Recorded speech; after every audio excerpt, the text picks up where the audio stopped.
Much later on, you write in the book, you were diagnosed with having a mild form of Asperger's syndrome, which makes your choice of career as a performer really quite strange, doesn't it? It would seem that way, but well, at least to me, it makes perfect sense.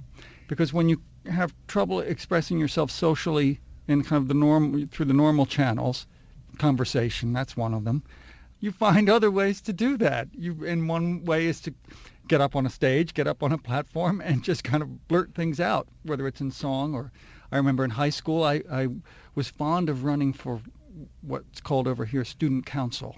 It'd be like the student government thing. And I was fond of doing that. I never won, but I must have loved getting on stage and making kind of outrageous speeches, and then knowing that no one would ever vote for me. But there was something about having this moment where well, probably, yes, the attention is directed towards you, but you're kind of anonymous, too, and you can actually speak to people in a format that you could be terrified to do on a one-to-one basis.